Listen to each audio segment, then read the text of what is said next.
So welcome back guys to We Talk Boxing, and in this video I'm going to be talking about the fight which took place on the weekend, the main event in fact, between Denzel Bentley versus Derrick Osaze. Now, in terms of the fight, it was a very good performance again from Denzel Bentley. He obviously is on some good form right now, and obviously he's looking to at some point try and challenge for a middleweight title as well. So again, yeah, he's on some good form. But in fact, before I actually get into the main event as well, I was pretty much want to try and talk about one of the fights which took place on the card itself, and that was between two cruiserweights. Both guys at the time were unbeaten. Alois Yumbi, probably butchered his name, and Alonzo Berardi, probably butchered his first name as well. But again, this was a 10-round contest between both guys. Both guys at this pretty much moment in time were unbeaten.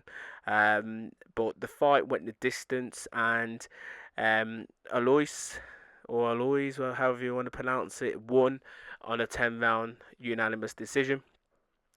Two referees scored it 97-93, whereas one other referee scored it slightly different, 98-92. But again, majority win pretty much for Alois.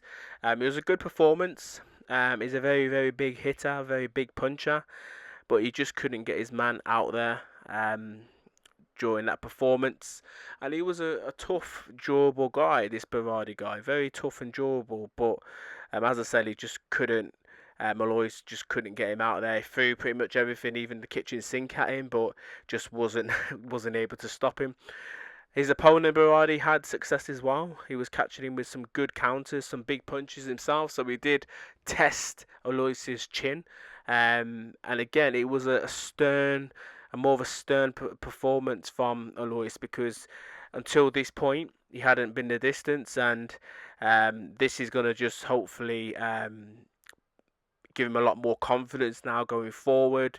And hopefully he could potentially try and look to challenge some of the other cruiserweights in Britain, or maybe get a few more journeyman type fights before looking to step up to any real opposition. Because when you're looking at the cruiserweight division, especially in the UK, you could argue and say that there could be potentially 10 other cruiserweights potentially that are better than, or if not better, have more experience than Alois at this pretty much moment in his career.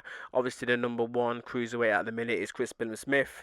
Then most people would pretty much put Richard Riakporhe there, and then you got people like Jack Massey, Chevron Clark, Callum Johnson on there as well, Isaac Chamberlain, Vidal Riley, Jordan Thompson as well. He obviously fought against what's his name, Bivol. Was it Bivol? No, not Bivol. Not Bivol. Yeah, he fought against someone anyway. I can't remember who he fought against.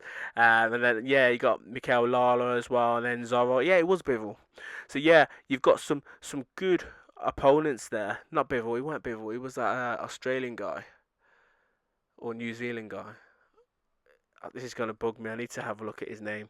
This is literally gonna bug me. Jaya Pataya. It's not.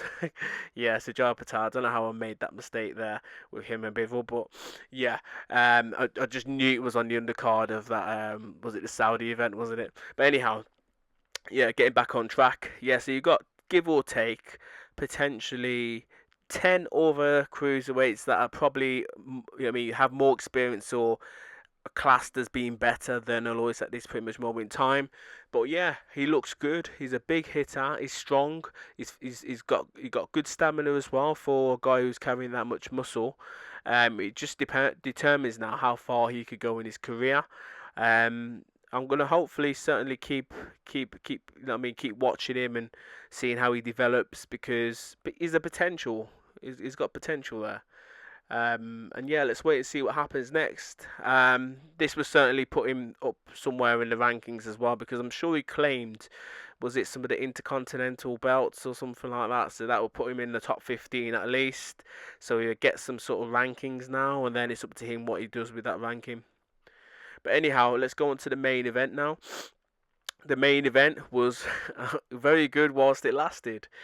2 rounds in the end, and it was pretty much Denzel Bentley who came out on top in this contest, and it was a stunning knockout.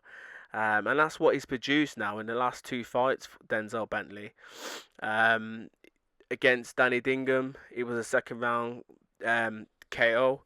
It came out of nowhere at that pretty much moment in time when I was watching that fight. Danny Dingham looked as if, you know what I mean, he was motivated, he was confident, he was poised, and I probably had him winning up until the knockout of that Danny Dingham. And similar in this fight as well, Derrick Osaze came out quite strong, and I thought, you know what, Denzel ain't really come out yet, and you know what I mean, he looked slow, was getting beat to the punches, and he was taking a few shots, especially in the first round. He was taking a few shots, and then second round came out a little bit slow. But what was his signature punch was punching on the back foot, and that's pretty much what it was in the end. And it was a knockout similar to what Tyson Fury did with Dillian White a few years ago, where he caught Dillian White coming in and then whipped that uppercut. But this time, you know what I mean, when Denzel Bentley whipped the uppercut, the guy was out. He was out on his feet, and as he landed, he was clearly out to sea, but the referee still counted him. But yeah, brilliant stoppage, and it came out of nowhere, as I said, because from my point of view, I had Derrick Osaze winning, and yeah, it was only around in a bit, but I still had him winning because he started really sharp and he looked quite good. And I thought, you know what, if this goes a few more rounds, he could possibly ask Denzel Bentley some questions, but it wasn't to be. It wasn't to be. But what next now for Denzel Bentley? Because there's talk about him now, obviously potentially looking for that rematch with Janabek, but I see that as a dangerous fight at this moment in time. If you're Denzel Bentley, obviously you want the rematch because you want to try and right the wrongs that happened, and you want to try and win a world title at the same time, because Janabek's got two of the four belts. He's got the WBO and the IBF. So for him, he would take the fight in a heartbeat. But for me, after his last two performances, yes, they're stunning knockouts, but he started slow in both of the fights, and I just feel that if he steps up the way he's been fighting against someone like a Janibek, it's going to be a tough night for Denzel Bentley, only because Janibek he ain't gonna come out how these guys come out, and he's certainly he could take more of a shot than what these guys could take. So yeah, I would favour Janibek, the favourite, if these two guys were to meet, let's say in a couple of months' time down the line. But I think the ideal route would be for a potential rematch with Heaney, because again, Heaney beat him and he took his British title off. And yes, if he was to fight Heaney, it's not going to be a British title fight, but you want to look to try and right the wrongs, and that's what I would do if I was Denzel Bentley. If he can't get that fight, then what about the guy that beat Heaney? You know what I mean, Brad Pauls. He's got the belt now. And the only reason why I'm saying these two names is because I feel as if he needs a couple more fights before he takes on a Janabek. And as I said, he would take the Janabek fight or a Carlos Adames or Erislandy Lara fight for a world title tomorrow if it was given to him. But I wouldn't see him as a favourite. I'd pick the other guy to be the favourite, and it's the same as if he was to get in there with Hamza Shiraz. Hamza Shiraz for me would be the clear favourite, or if he was to fight Eubank Jr.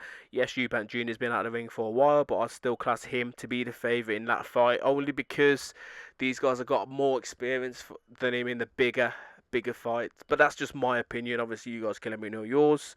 But yeah, brilliant stoppage. He's full of confidence right now. Two stunning knockouts. Let's see what he could do next in his hopefully next adventure. For him, he wants a world title, but for me, I think, you know what I mean, have a few more fights before taking on Janabek, especially how he beat him the first time. But it's one of them.